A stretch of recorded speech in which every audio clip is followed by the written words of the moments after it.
हम हमारे last video में ये बात किए कि कैरेक्टर जो कि एक बाइट लेता है वो मेमोरी में कैसे स्टोर होता है। और हम अगर 128 दे रहे थे वैल्यू 128, तो ये नेगेटिव में दिखा रहा था। और हम ये भी बात किए कि अगर मैं 130 में जो कैरेक्टर मुझे मिल रहा है वो -126 में भी वही कैरेक्टर मिल रहा है।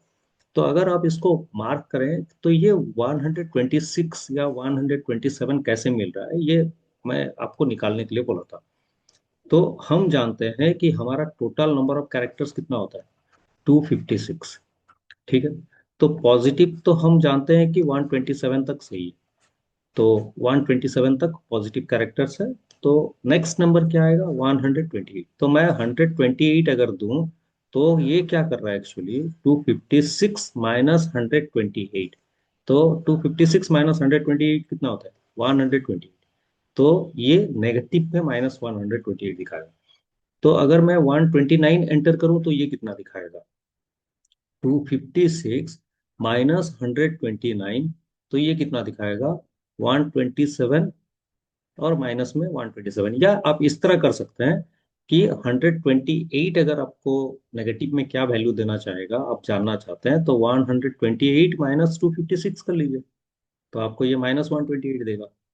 अगर 130 आपको जानना है कितना देगा, तो 130 -256 कर लीजिए। तो ये -126 दिखाएगा। क्यों वैसा मैं बोल रहा हूँ, रीजन ये है कि आपका टोटल अगर यहाँ पे पहुंचे ये 127 है, ये 127 है। तो नेक्स्ट वैल्यू क्या होगा, 128। नेक्स्ट वैल्यू क्या होगा, 129। नेक्स्ट वैल्यू क्या होगा, 130। तो उस तरह अगर यहाँ पे -1 पे पहुंच जाए तो ये कितना होगा, 255। तो जीरो से 255 कितना होता है, 256। तो इसके लिए मैं बोल रहा हूँ कि अगर 130 आप इनपुट कर चुके हैं तो ये कितना देगा, 130 -256। अगर मैं 149 इनपुट करूं तो इसका वैल्यू कितना होगा, 149 -256 कर लीजिए, जो आंसर आएगा वही आंसर है। तो अगर हम इसको जानना चाहते हैं तो कैलकुलेटर ऑनलाइन निकालते हैं और उस पर बात करते हैं, कैलकुलेटर। तो क्या होगा इसका आंसर, हम यहाँ से बात करते हैं। तो 149, शायद, सॉरी, इसको क्लियर करते हैं। क्लियर कैसे करते हैं भाई, सी, ओके, 149 -256 इक्वल टू, तो ये दिखाएगा -107।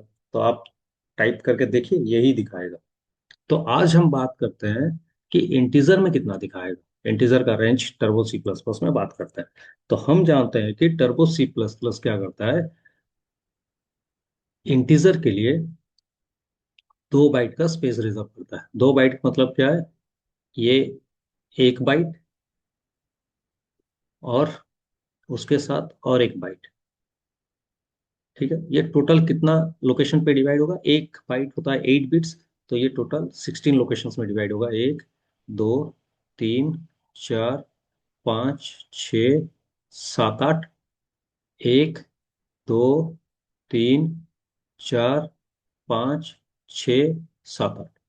तो ये टोटल 16 बाइट्स है। तो मैं अगर काउंटिंग करूं तो यहां से अगर काउंटिंग चालू करूं, 1, 2, 3, 4, 5, 6, 7, 8। फिर 1, 2, 3, 4, 5, 6, 7, 8। तो टोटल कितना हुआ, 16 बिट्स हुआ। तो हम 65 को एज ए नंबर स्टोर करना चाहते हैं, 65 को एज ए नंबर। तो 65 एज ए नंबर कितना आया था बाइनरी में, एक, 5 जीरोज एंड 1 आया था। तो अगर मैं ये 7 बिट का वैल्यू है जो कि 16 बिट में स्टोर करूं, तो 16 बिट्स क्या स्टोर करेगा, वही सेम रूल, 1 बिट यूज करेगा साइन के लिए। तो 65 क्या है, पॉजिटिव नंबर। तो ये जीरो आ गया यहाँ पे। और बाकी ये वैल्यू कहाँ से होगा, राइट साइड से स्टार्ट करते हैं, पहले 1, फिर 0, फिर 0, फिर 0, फिर 0, फिर 0, फिर 1। और बाकी सब क्या होगा, बाकी सब जीरो। ठीक है, बाकी सब जीरोस। तो ये इसी तरह मेमोरी में स्टोर करेगा। लेकिन हम ये बात किए थे कि हम अगर 2 टू द पावर 16 को यूज करें, ये हमें 65,486 536 वैल्यू स्टोर करने के लिए देगा। और 65,536 का वैल्यू जो है वो पॉजिटिव भी आएगा नेगेटिव भी आएगा। तो पॉजिटिव में अगर हम इसको डिवाइड करें, 65,536 को 2 पे अगर डिवाइड कर रहे हैं तो 32,768 पॉजिटिव में आएगा। और नेगेटिव में भी 32,768 ही आएगा। तो अगर 32,768 में पॉजिटिव में लूँ तो इसका रेंज कितना होगा, 32,767। और नेगेटिव में अगर लूँ -1 से 32,768। तो ये है इसका कॉन्सेप्ट। तो अब बात करते हैं कि अगर ये नंबर लाइन में नहीं रख के मैं इसको एक सर्किल के फॉर्म में स्टोर करने के लिए ट्राई करूँ, तो सर्किल के फॉर्म में क्या होगा, ये जीरो से स्टार्ट होगा और यहाँ पे ये पॉजिटिव पार्ट है तो मैं इस राइट साइड को पॉजिटिव पार्ट बोल रहा हूँ और लेफ्ट साइड को मैं बोल रहा हूँ नेगेटिव पार्ट। तो ये जीरो स्टार्ट हुआ यहाँ से, ये क्या है 1, फिर 2, फिर 3। तो यहाँ पे कितना होगा, ये वैल्यू 32,767। ठीक ना, वही है ना 32,767, हाँ। और ये कितना होगा 32,766। ये कितना होगा 32,765। तो इस तरह पॉजिटिव एंड में चलता रहेगा ये। और नेगेटिव जब अगर आए तो यहाँ पे जो भी है ये नेगेटिव वैल्यू आएगा, कितना -32,768। नेक्स्ट वैल्यू क्या है -32,767। Next value -32,766। और यहाँ पे माइनस में नेगेटिव है -1, -2, -3, -4। और ये नेगेटिव साइड में आएगा इस तरह। ठीक है, तो ये है उसका फॉर्मेट। ठीक है ना। तो हम यहाँ पे ये बात किए थे कि अगर मैं कहीं पे एक वैल्यू प्रोवाइड करूं, शायद कितना वैल्यू डाला था मैं, देखते हैं एक बार। ऊपर मैं कोई एक वैल्यू डाला था, मैं भूल गया हूँ। शायद 45,167 था। ठीक है ना, 45,167। तो 45,167, तो हम यहाँ पे बात करते हैं 45,167 देंगे तो कितना आएगा। ठीक है, ये हमारा डिस्कशन है। तो 65,536 जैसे हम पॉजिटिव या नेगेटिव में किए, यहाँ पे अगर मैं वो बात करेंगे पहले। तो अगर मैं यहाँ पे 32,767 दे रहा हूँ तो ये मुझे दिखाएगा 32,767। ठीक है। अगर मैं यहाँ पे 32,768 दूं तो ये कितना दिखाएगा, एक स्टेप आगे चला जाएगा। एक स्टेप आगे गया, 32,767 के पास आया। 68 के लिए एक स्टेप आगे जाएगा, एक स्टेप आगे गया तो कितना आएगा, माइनस में आएगा, -32,768। तो उसी तरह मैं अगर 32,769 डालूं तो ये कितना दिखाएगा, -32,767। अगर मैं 32,770 डालूं तो ये कितना दिखाएगा, -32,766। ठीक है, ये दिखाना चाहिए इसको। तो हम इसके लिए टर्बो सी प्लस प्लस पे चलते हैं और वहां पे बात करते हैं, क्योंकि Turbo C plus plus 2 byte का लेता है और आपका ऑनलाइन या Dev C plus plus 4 bytes लेंगे। उस हिसाब से कैलकुलेशन हमारे लिए थोड़ा दिक्कत हो सकता है। तो मैं यहाँ पे डायरेक्टली यहाँ पे आ जा रहा हूँ। तो hash include stdio.h, hash include conio.h और void में देन इंटीजर n लेके देख रहा हूँ और CLR SCR डाल दे रहा हूँ यहाँ पे। और यहाँ पे कर रहा हूँ प्रिंटफ एंटर ए नंबर। ठीक है ना। और यहाँ पे डालते हैं स्कैनर %d %n। ठीक। और इंटीजर बोथ पॉजिटिव और नेगेटिव ले सकता है। तो प्रिंटफ हम बोल सकते हैं यू हैव एंटर्ड %d और n। ठीक है, गेट ch। तो अभी इसका रेंज कितना है, 65,536 एज ए होल इंटीजर में। अगर रेंज के हिसाब से बात करें, लेकिन पॉजिटिव नेगेटिव ले रहा है तो आधा आधा लेगा। तो मैं ऑल्ट F9 कर रहा हूँ, कंट्रोल F9। तो 32,767। तो यहाँ पे कुछ प्रॉब्लम दिखाएगा नहीं, जैसे कि मैं ऑलरेडी बोल चुका हूँ। फिर कंट्रोल F9 कर रहा हूँ, 32,768, तो माइनस में दिखाएगा। कंट्रोल F9, फिर करते हैं। 32,769, तो 767 दिखाएगा। फिर करते हैं जो कि वैल्यू में डाला हूँ, तो यहाँ पे हम करते हैं क्या, कंट्रोल F9, 32,770, तो ये 776 दिखाएगा।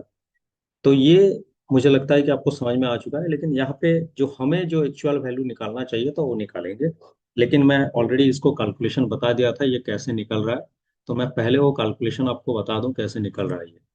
जैसे कि ऑलरेडी हम कैरेक्टर के केस में निकाले थे, तो मैं जानना चाहता हूँ 32,768 दे रहा हूँ, जो कि नेगेटिव साइड क्रॉस कर चुका है।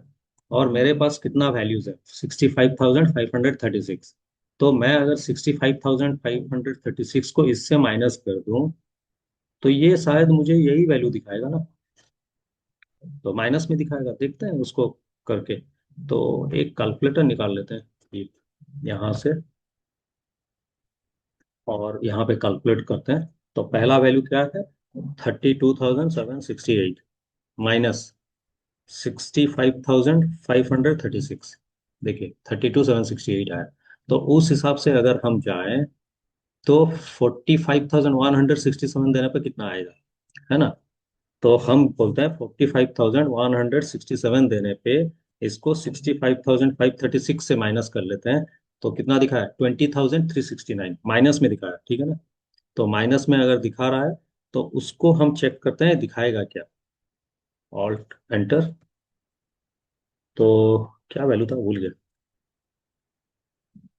वैल्यू क्या था भाई, 45,167।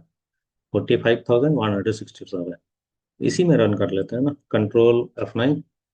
कितना, 45,000, सॉरी ये गलत काम कर गया। Control F9, 45,167।